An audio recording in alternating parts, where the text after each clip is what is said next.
Okay, we're in final stages of production on our pterodactyl sculpture, and I think it's starting to really take shape, looking pretty good.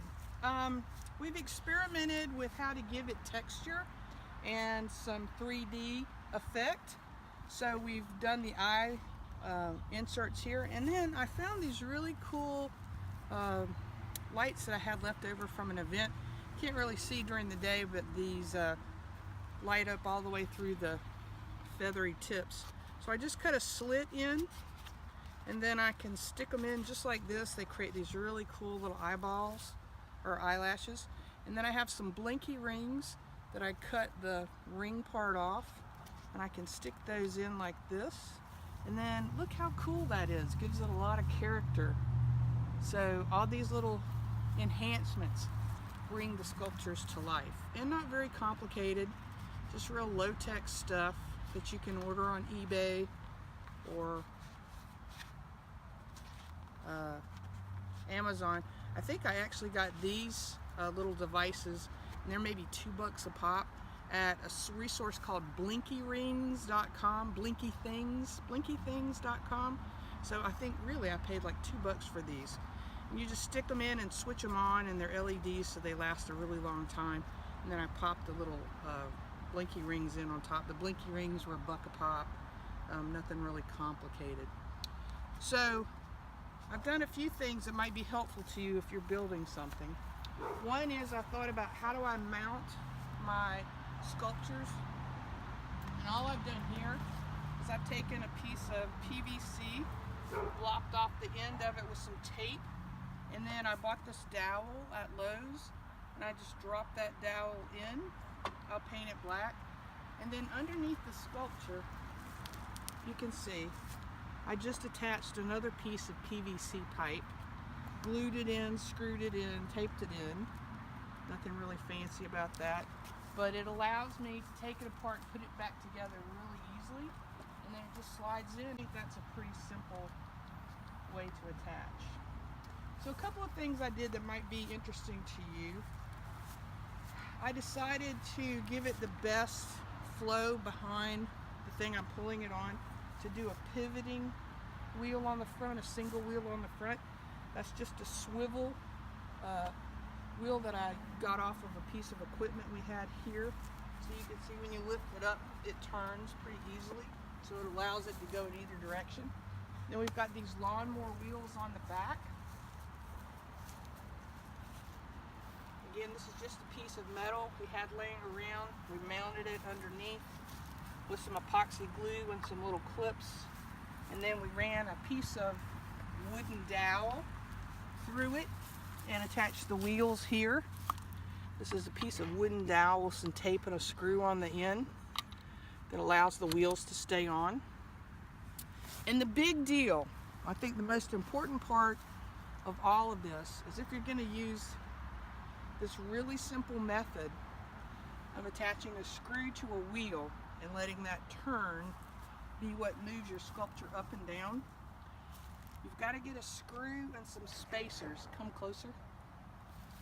You've got to get a screw and some spacers that prevent this from knocking your axle. So as this wheel goes around, these spacers hold it out so that it doesn't come back and get caught on the axle here. And that's really important. See how it swings clear of the axle? And that's because these spacers attached to the wheel hold this rod out away from the center axle. So that was something I learned the hard way. Now, in terms of how it's attached underneath, all I've done is taken an eye bolt. I put 2 pieces of furring strip here to give it something really firm to screw into, and then I cable tied it to this. And to make this really sturdy, I put a little eye mount in here, a little rivet, so that it's not actually creating any tension on the wood. So I have a cable tie running through an eye hook into a hole in the wood. Pretty simple design. And then to attach my pterodactyl, my large pterodactyl, I took my table saw, I cut several slats in the middle to create an opening, and then those just pull apart and it squeezes in, and then I ran 2 carriage bolts through it, so that's nice and stable. It won't go anywhere. I only have 1 screw right now in the head, but that's because I'm still painting, and then when I'm finished I'll put another screw here, and that'll keep the head from tipping. It'll just stabilize everything. And she'll get the eyebrows and the blinky ring light, but I think she's fantastic. And then we're going to cover this base with some burlap, just staple it on, so you'll have a nice clean base, and we'll finish up the cosmetics on the smaller birds, and I think they're going to be a lot of fun. So that's what we're doing so far. Simple base out of 2x4s, running an axle with a spinning interior axle mounted to 2 lawnmower wheels with a screw and spacers to keep these boards that move the wings away from the center axle and creating a conflict.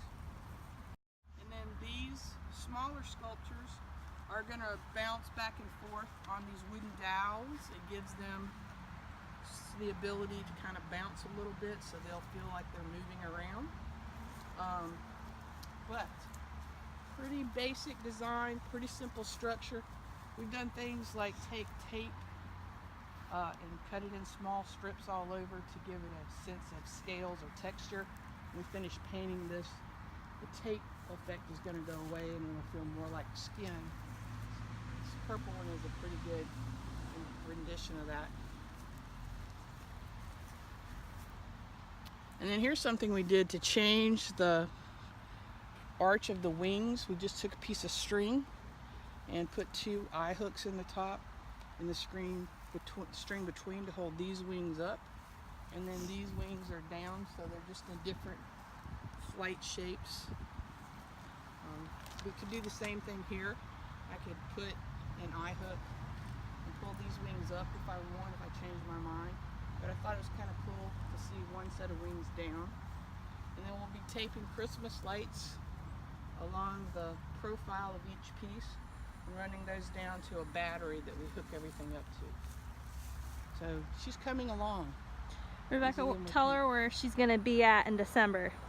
So Tara the Pterodactyl and her entourage will be at the Greater Casey Christmas Parade on December 9th, I think, in West Columbia. And we're proud to have this on display as an opportunity of what you could build that's fun and really crazy as part of the Kinetic Derby Day in April. Thanks.